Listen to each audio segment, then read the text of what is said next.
ఇక నెలకో నోటిఫికేషన్ అంట అయ్యి కసరత్తు చేస్తున్న టీజీపీఎస్సి 2500 పోస్టుల భర్తీకి చర్యలు తీసుకుంటున్నారు. ఇప్పుడు ఈ ఈ 2500 పోస్టుల భర్తీ ఎవ్రీ మంత్ అంట. ఎవ్రీ మంత్ ఎందుకు వచ్చిందంటే ఇప్పుడు ఎవ్రీ మంత్ ఎవ్రీ డే నిరుద్యోగులు కానీ విద్యార్థులు కానీ ప్రజలు కానీ ప్రతిరోజు మనం దుమ్మెత్తి పోస్తున్నారు కాబట్టి ఇప్పుడు మనకు నిరుద్యోగుల మీద దొంగ ప్రేమలు కనిపిస్తున్నాయి. ఇప్పుడు దీన్ని డైవర్ట్ చేయడం కోసం దీన్ని వార్త వేసిరు అంతే. ఇవాళనే వస్తుంది, మళ్ళీ రేపు నుంచి రాదు. ప్రతిసారి ఏదైనా సరే బీఆర్ఎస్కు అనుకూలంగా కాంగ్రెస్కు వ్యతిరేకంగా ఒక వార్త ప్రజల్లో సర్క్యులేట్ అవుతుందంటే ఎమ్మటే డైవర్షన్ షురు అవుతుంది. డైవర్షన్ పొలిటీషియన్ అవార్డు ఈ రాష్ట్రంలో ఈ దేశంలో అర్హుడు ఒకే ఒక్కడు రేవంత్ రెడ్డి. దాన్ని బేసలతో చెప్పవచ్చు.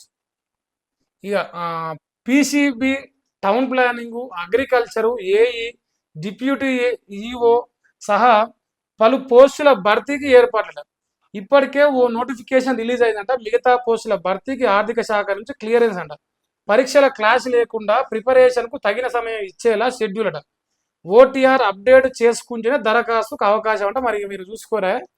సో ఎవరైతే నిరుద్యోగులుగా ఉన్నారో, ఎవరైతే ఉద్యోగాలను ప్రయత్నం చేస్తారో మీరంతా ఎప్పటికప్పుడు ఈ తెలంగాణ రాష్ట్ర పబ్లిక్ సర్వీస్ కమిషన్ ఏదైతే ఉన్నదో వీళ్ళ దగ్గర నుంచి వచ్చే న్యూస్ అప్డేట్ తీసుకొని ఇప్పుడు రాష్ట్రంలో నిరుద్యోగులు పాపం ఈ అశోక్ నగర్లో కానీ దిల్సు నగర్లో కానీ ఇంకో దగ్గర కానీ ర్యాపిడోలు చేసుకొని జొమాటోలు స్విగ్గీలు నడుపుకొని హాస్టల్ ఫీజులు కట్టుకోవడానికి ఇబ్బంది పడకుండా ఇంటికి వెళ్ళి తల్లిదండ్రుల ముఖం చూపించలేక గుండె లోతులో వాళ్ళ ఆవేదన నెలలుగా సంవత్సరాలుగా కుళ్ళి కుళ్ళి కుళ్ళి ఇబ్బంది పడతాం.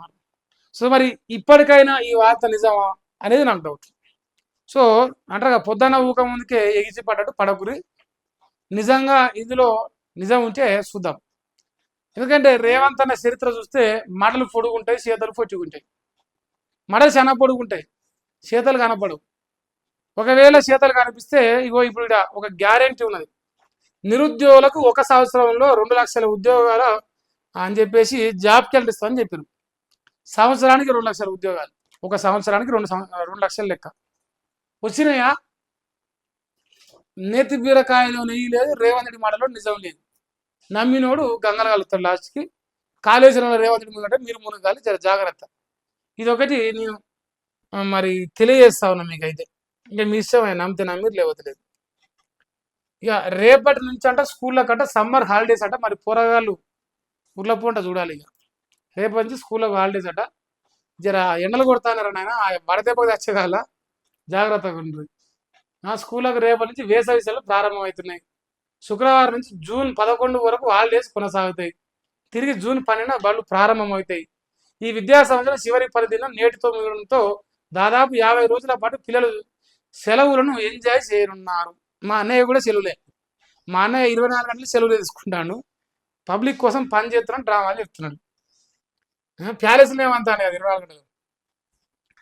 ఐఆర్ఎస్ అధికారి కుమార్తెపై అత్యాచారం జరిగింది, హత్య కూడా జరిగింది. మంచిదే కదా, మంచిదే కానీ ఇప్పుడు రైజింగ్ లో ఉన్న మన వాస్తవానికి తెలంగాణలోనా జర్రాగరి సౌత్ ఈస్ట్ ఢిల్లీలోని కైలాస్ హిల్స్ లో దారుణం అంట. ఇది ఢిల్లీలో జరిగిందంట.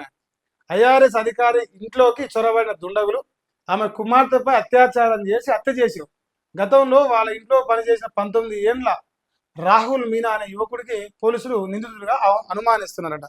ఇంట్లో పనిచేసేటోడే రేప్ చేసి మర్డర్ చేసినట.